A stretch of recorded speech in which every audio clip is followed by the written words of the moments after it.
Marilah kita berdoa sebelum merenungkan firman Tuhan. Ya Tuhan Yesus, terima kasih untuk hari ini.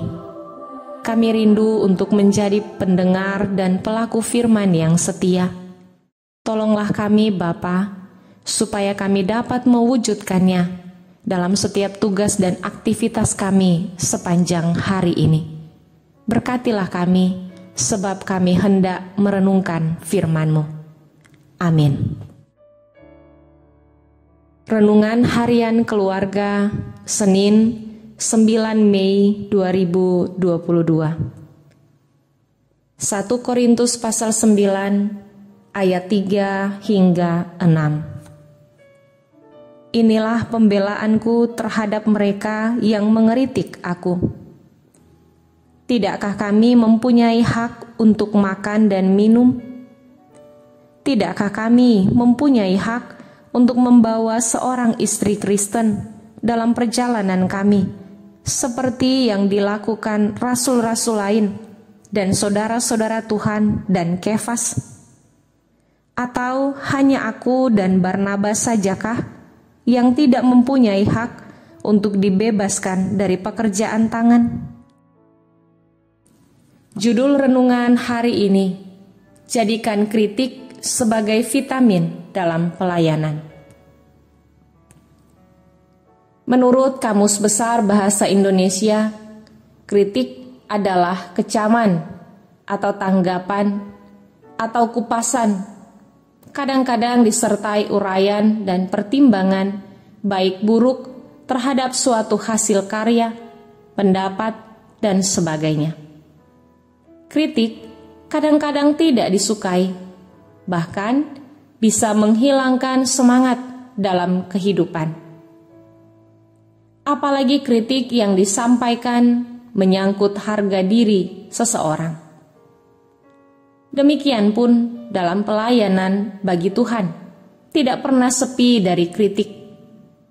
Walaupun demikian, kritik tidak selalu menghilangkan semangat untuk hidup dan berkarya. Sebaliknya, kritik dapat dianggap sebagai vitamin dalam pelayanan.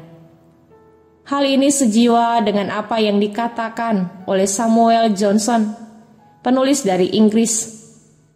Kritik adalah sebuah penelitian di mana manusia tumbuh penting dan tangguh dengan biaya yang sangat kecil. Hal ini memberi arti bahwa kritik dapat membuat orang tumbuh, bahkan dapat menjadi tangguh dalam perjalanan hidup. Paulus dalam pelayanannya bagi Tuhan tak pernah sepi dari kritik. Padahal ia sudah melakukan yang baik. Salah satunya adalah keberadaan jemaat Korintus yang berdiri sebagai jemaat mandiri, merupakan hasil pekabaran Injilnya. Dalam menghadapi kritik, ia menyampaikan pembelaannya bahwa ia pun sama dengan rasul-rasul lain dan saudara-saudara Tuhan dan Kefas. Semua orang membutuhkan makan minum dan mempunyai hak membawa istri Kristen dalam pelayanan. Paulus mempertanyakan, mengapa hanya dia dan Barnabas yang tidak mempunyai hak untuk dibebaskan dari pekerjaan tangan? Paulus membuktikan bahwa kritik yang disampaikan kepadanya adalah kritik yang biasa, sehingga semua kritik itu tidak menyurutkan pelayanannya bagi Tuhan. Bahkan ia melakukan pekerjaan pelayanannya semakin baik, melebihi para rasul dan saudara-saudara lain dan Kefas. Menghadapi hidup dalam keluarga, kita tidak pernah lepas dari kesalahan, kelemahan, dan perbedaan-perbedaan pandangan dan keinginan. Semua hal ini dapat saja membuat kita saling mengkritik satu sama lain. Mari kita berhati-hati supaya jangan ada kritik yang saling menjatuhkan dan menghakimi. Kita boleh saja saling mengkritik, tapi mari kita pastikan kritik-kritik kita sopan dan bersifat membangun. Dan kalau kita dikritik, janganlah kita kehilangan semangat untuk melakukan yang baik dalam keluarga. Jadikan kritik kita sebagai vitamin untuk memperkuat kebersamaan, kerukunan, dan cinta kasih dalam keluarga.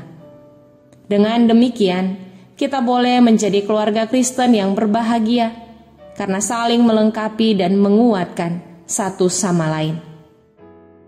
Kiranya Tuhan menolong dan memampukan kita. Mari kita berdoa. Ya Tuhan, kami bersyukur kepadamu. Kasih-Mu tak pernah berkesudahan dan terus memperlengkapi kami dalam keragaman kami sebagai keluarga yang Engkau bentuk dan berkati. Tolong kami supaya saling melengkapi, termasuk melalui kritik yang membangun, supaya kami semakin mengasihi satu sama lain sebagai keluarga Kristen yang diberkati. Dalam nama Tuhan Yesus kami berdoa. Amin.